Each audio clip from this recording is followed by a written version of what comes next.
Good evening, ladies and gentlemen. This is Walter Klondike from Convention Hall, Miami Beach, bringing you the first get-together convention of Republicans and Democrats alike.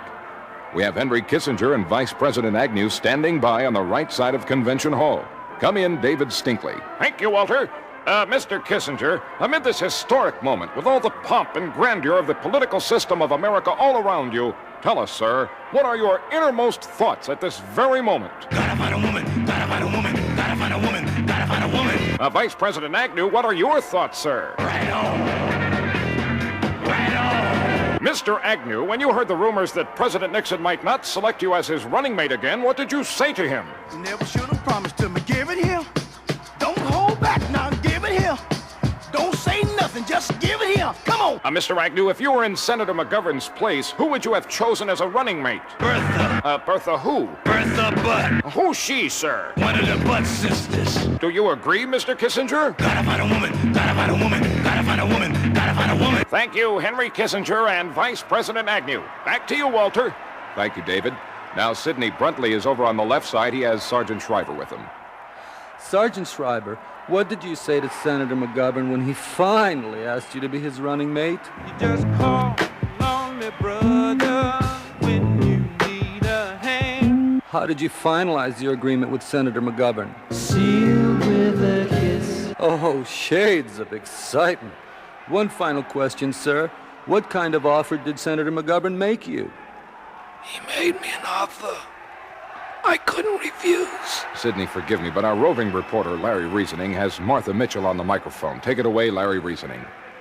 Mrs. Mitchell, would you like to talk to our listeners? I'll suck it to you, Daddy. Now that your husband has resigned from politics, how do you feel, ma'am? I'm the happiest girl in the whole USA. Mrs. Mitchell, your complaint was that your husband didn't have any time to spend with you. Now that you are alone, ma'am, what do you talk about?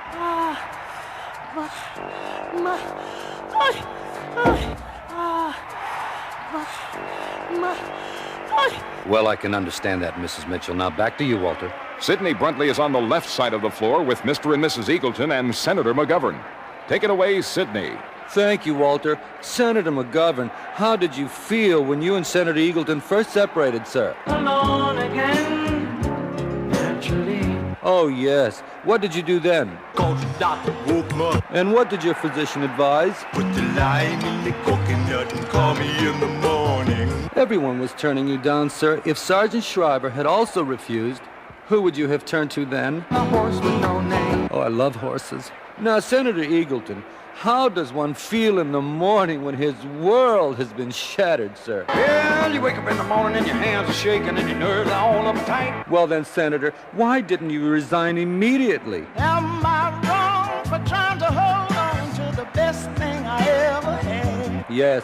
And what are your feelings now towards the people who opposed you? They smile in your face all the time. They want to take your place, the backstabbers. One final question to you, Senator Eagleton. What did you say to the newspaper columnist when you met him face to face? Liar! Liar! Liar! Senator McGovern, what are your feelings on that, sir? How can a loser ever win? Mrs. Eagleton, would you like to answer him? Who do you think you are, Mr. Big Stuff? Who do you think will vote for Senator McGovern now that your husband is out? Ma'am, do you think you could have done more for your husband during those trying times? I know it's not my fault. I did my best. Thank you very much. Now back to you, Walter. There's a commotion on the left side of the floor. We've got Senator Kennedy standing with Jane Rhonda. Take it away, David Stinkley. Senator Kennedy, people are talking about your political future because of your good looks, your smile, and the sound of your voice. Why? And the magnificent. If you decide to run for president in '76, who will be your campaign manager? The Candyman. Miss Rhonda, just one question, please. What do you think of President Nixon? I don't know how to love him. Thank you, Miss Rhonda. Mr. Kissinger, what are you doing all the way over here on this side of the hall? Gotta find a woman, gotta find a woman, gotta find a woman, gotta find a woman. That's it from here, Walter. Thank you, David.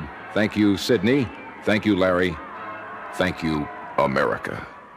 We now return you to your local stations.